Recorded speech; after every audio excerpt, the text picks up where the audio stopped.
Bwana Yesu asifiwe. Leo tutajifunza neno la Mungu katika kitabu cha Zaburi 24. Bwana Yesu, ninakutukuza, ninakuinua, ninakubariki, ninanyenyekea chini kabisa ili wewe uinuliwe juu. Roho yako iko juu ya roho zote. Saa hii uanze kutawala, saa hii uanze kutukuka wewe peke yako, na utukufu rudi kwako kwa msikilizaji wangu huyu atakayelisikia neno hili la Bwana.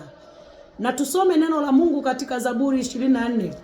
Biblia inasema ya kwamba nchi na vyote vijazavyo ni mali ya Bwana, dunia na wote wakaao ndani yake. Maana ameiweka misingi yake juu ya bahari, na juu ya mito ya maji aliidhibitisha. Ni nani atakayepanda katika mlima wa Bwana? Ni nani atakayesimama katika patakatifu pake?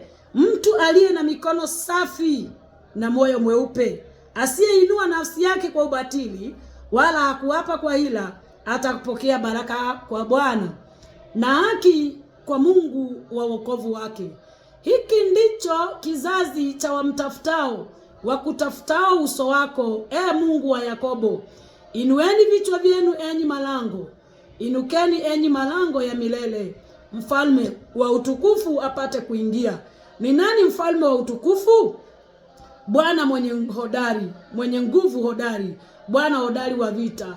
Inueni vichwa vyenu enyi malango, naam, viinueni enyi malango ya milele, mfalme wa utukufu apate kuingia. Ni nani huyo mfalme wa utukufu? Bwana wa majeshi ndiye mfalme wa utukufu. Bwana asifiwe. Hili neno la Mungu linazungumza na wewe msikilizaji wangu na mtazamaji wangu. Ninaleta neno la Mungu kuhusu Zaburi ya 24. Maandiko yanasema nchi na vyote vijazavyo ni mali ya Bwana. Nchi na vyote vijazavyo, kitu chochote unachokiona kwenye ulimwengu huu ni mali ya Bwana. Mungu ndo amekiumba, Mungu ndo amekitengeneza. Maandiko yanasema dunia na wote wakaao ndani yake. Dunia na wote wakaao ndani yake ni mali ya nani? Ni mali ya Bwana. Wewe na biashara yako ni mali ya Bwana. Wewe na watoto wako ni mali ya Bwana. Wewe na kazi ya Mungu ni mali ya Bwana. Wewe na huduma iliyoko ndani yako ni mali ya Bwana. Nothing that belongs unto you. Hakuna chochote ambacho ni mali yako.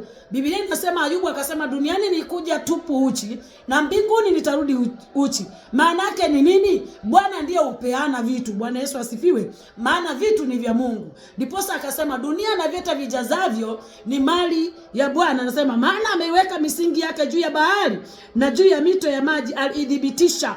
Mungu amejidhibitisha kila kitu ambacho kipo kwenye dunia. Yeye ndo ameiwekea misingi yake, si mwanadamu wa yeyote.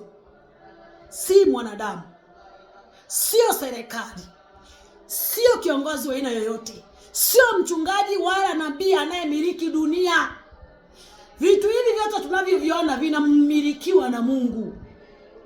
Bwana Yesu asifiwe. Ni nani atakayepanda katika mlima wa Bwana? Ni nani atakayesimama patakatifu pake? Bwana anauliza siku ya leo, ni nani atakayesimama katika mlima wa Bwana? Ni nani atakayepanda katika patakatifu pake? Ni nani? Je, ni wewe kiongozi? Je, ni wewe serikali? Au ni wewe mtumishi wa Mungu uliyepakwa mafuta? Maana nchi na vyote vijazavyo ni mali ya Kristo. Bwana Yesu asifiwe.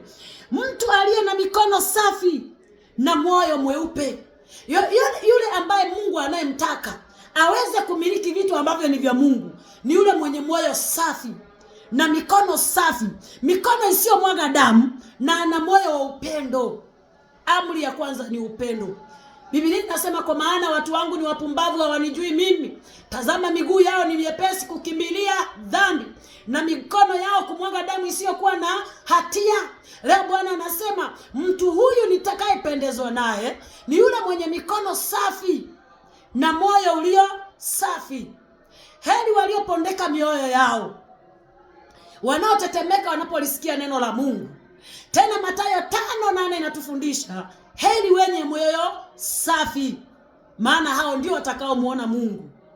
Wanadamu wamejawa na ila, wamejawa na uasi, wanaua pasipo kuwa na sababu, wanamwaga damu sio na hatia, na kanisani wanasimama na watu huko juu wanasema tumsifu Yesu Kristo, Bwana Yesu asifiwe, asalamu alaikum. Je, ndivyo Biblia inavyotufundisha siku ya leo?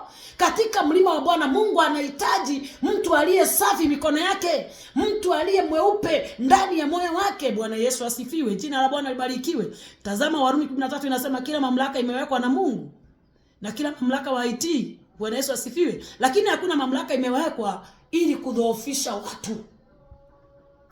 Haleluya. Biblia inasema mtu huyu asiyeinua nafsi yake kwa ubatili wala hakuapa kwa hila. Watu waache kuapa hata mahakamani kwa uongo. Kuna maisha baada haya tunayoishi. Watu waseme ukweli, kama ni upewe haki yako upanga kwa upanga. Wacheni uongo. Hekima hailii. Hekima ni roho Mungu. Watu wamekosa hekima, wanapa kwa neno la Mungu. Jina la Bwana libarikiwe. Bwana Yesu asifiwe. Kitabu kitakatifu kinatufundisha tusiape kwa neno lolote. Jina la Bwana Mungu wetu bure. Chini ya dunia na juu unaua alafu unasema hujaua, na Mungu anaona. Moto wa jehanamu unakusubiri. Anasema atapokea baraka kwa Bwana na haki kwa Mungu wa wokovu wake. Nani huyo? Mwenye mikono safi. Mwenye mikono safi. Israeli akaambiwa, Musa waambia wana wa Israeli wakanawe na mikono yao, sababu ya damu walizokuwa wamemwaga. Mwenye moyo safi hana hila, hataki cheo cha hila, hana upendo wa hila, hana unafiki. Akiamua kukuinua anakuinua kweli kweli ili akuache juu. Si anakuinua alafu anakuacha hapo ili uharibikiwe. Nonsense. Mungu atusaidie. Watu wanamchezea Mungu kwa sababu hawamuoni kwa macho ya damu na nyama. Lakini nakuhakikishia kuna jehanamu ya milele. Na wengi watalia na kusaga meno. Ufunuo 21:8 inasema kwa maana wazinzi. Je, wanaume mnaacha wake zenu ndani mnaenda kuzini? Washerati nyie. Mnakamatwa na majezebeli.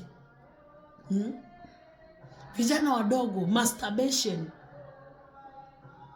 Bwana Yesu asifiwe sana. Watu wamemwasi Mungu, wanasimama kwenye madhabahu, wanasimama kwenye majukwaa wakimsifu Yesu Kristo, lakini ndani ya mioyo yao uasi umewajaa. Mungu atusaidie, maana tutakufa yani, na tutazikwa yani, na tutaliwa na mchwa, na tutateseka, na mbinguni tukifika bado tunaambiwa jehanamu ni ile. Watu waache kumchezea Mungu. Bwana Yesu asifiwe. Mtu akumbuke cheo alichonacho si kwa ajili yake, bali ni kwa ajili ya Mungu peke yake. Maana nchi na vyote vijazavyo ni mali ya Bwana, na wote wakaamo ndani. Wewe kama umepewa cheo na Mungu popote, wewe ni mchungaji, ni mwinjilisti, ni rais, ni kiongozi wa aina gani, hakikisha unatenda mambo yaliyo mema, maana umepewa na Mungu umiliki wale watu. Roho za watu utahukumiwa kwazo, lakini ukifanya yaliyo mema, baraka zitaambatana na wewe. Ukiwa na moyo safi, baraka zitaambatana na wewe, na Bwana atakuinua zaidi. Hata watu wakiinuka kukupiga, watakuwa wanapigana na Mungu Mwenyezi. Haleluya. Mungu abariki kwa siku ya leo na neno la leo. Amen.